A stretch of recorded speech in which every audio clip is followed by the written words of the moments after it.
Comment organiser ta journée en respectant le cycle naturel de ton énergie? Ça t'a peut-être déjà arrivé, peut-être même que ça t'arrive souvent, d'avoir plein de bonnes intentions le matin, mais l'après-midi, l'énergie descend en flèche, puis le soir, t'es complètement vidé. Bien, ce que je vais t'expliquer aujourd'hui, ça va t'éviter de finir complètement épuisé, mais au contraire, ça va t'offrir une vitalité plus constante, plus stable et plus naturelle.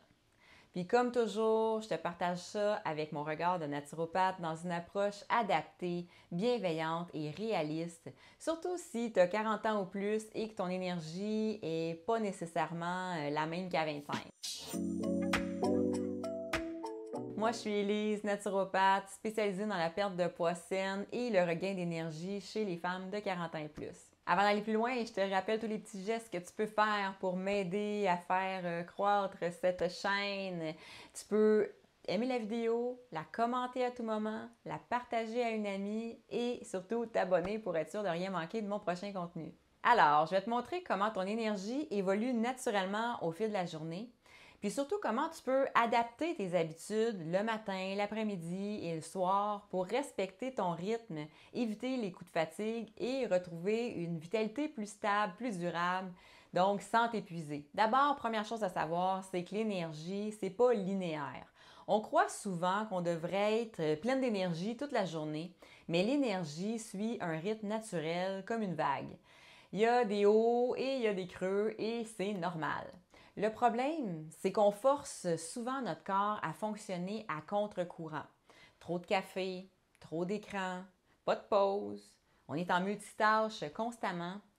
Le résultat, c'est qu'on s'épuise, on compense avec du sucre ou de la stimulation, puis après ça, on culpabilise de ne pas être capable de tenir le coup. Puis si, au lieu de forcer, on accompagnait notre énergie. En faisant ça, on rentabilise les moments où notre énergie est à son plus haut niveau et on respecte les moments où elle est plus basse en choisissant des tâches ou des activités moins exigeantes. C'est ça le cycle de l'énergie. D'abord, l'énergie du matin.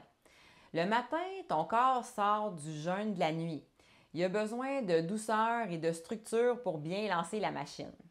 Donc, ce qui est à favoriser, c'est une hydratation dès le réveil. Donc, prends un grand verre d'eau dès que tu te lèves. La lumière naturelle, que ce soit sur ton balcon, par une fenêtre ou aller prendre une petite marche.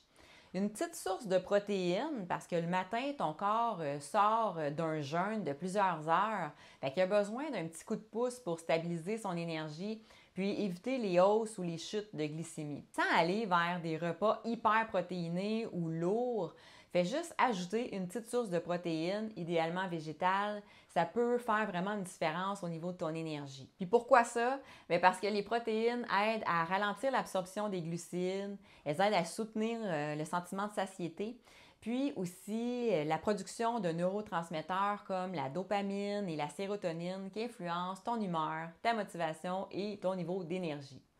Puis en plus, le matin, bien, c'est un bon moment pour métaboliser les protéines parce que ton métabolisme est naturellement plus actif. Donc, tu peux penser à du beurre de noix, à des graines de chia, du tofu soyeux ou encore un peu de yogourt végétal nature.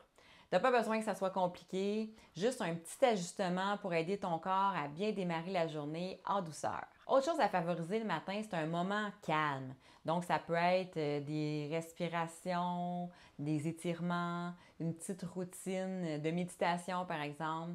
Le matin, c'est un bon moment pour les tâches qui demandent de la concentration ou de la créativité.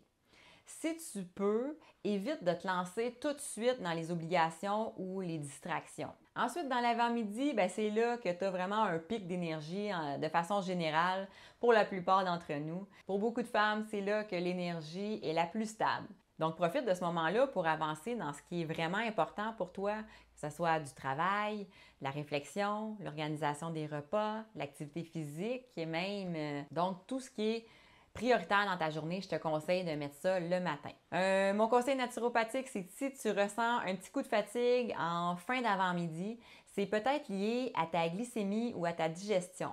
Fait qu'une collation équilibrée avec des bons gras, des fibres puis un peu de protéines de qualité, ça peut t'aider à tenir le coup jusqu'au dîner. Ensuite, dans l'après-midi, il y a toujours un creux au niveau de l'énergie qui est assez naturel.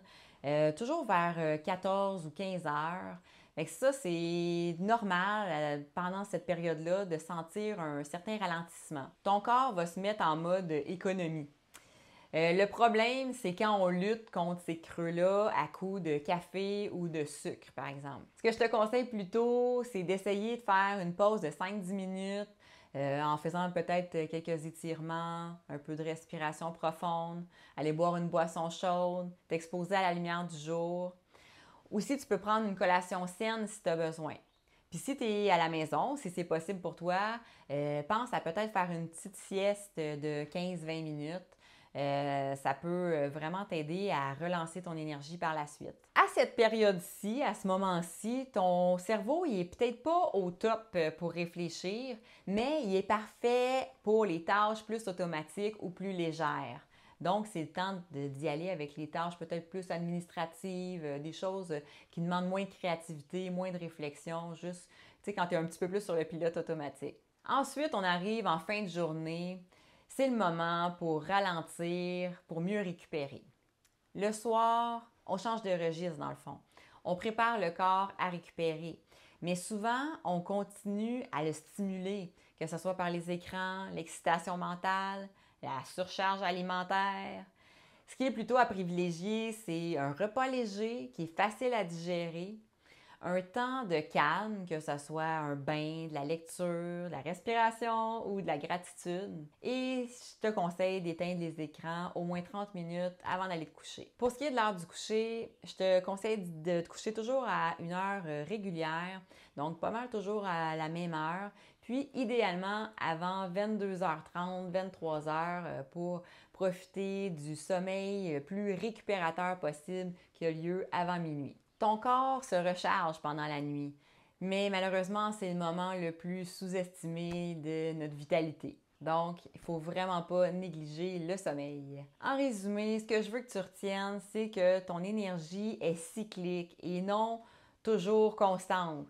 Le secret, c'est pas de juste essayer de tenir le coup, mais vraiment de collaborer avec ton corps. Fais équipe avec ton énergie, fais équipe avec ton corps. Chaque jour, tu peux faire des petits ajustements pour respecter ton rythme puis retrouver une vitalité plus douce mais plus durable. Si tu as envie d'aller plus loin, je te propose des pistes simples dans mes programmes pour t'aider à transformer ton quotidien à ton rythme, bien sûr. Je te mets le lien dans la description, il y a toutes les informations si tu veux en savoir plus, tu as juste à cliquer sur le lien. Donc, dis-moi en commentaire à quel moment de la journée tu sens que ton énergie chute le plus, puis quelle habitude tu as envie d'essayer cette semaine. Puis, si tu as l'impression que tu manques de motivation pour transformer tes habitudes de vie, bien, j'ai justement créé un guide gratuit. Ça s'appelle les 4 meilleures façons de se motiver.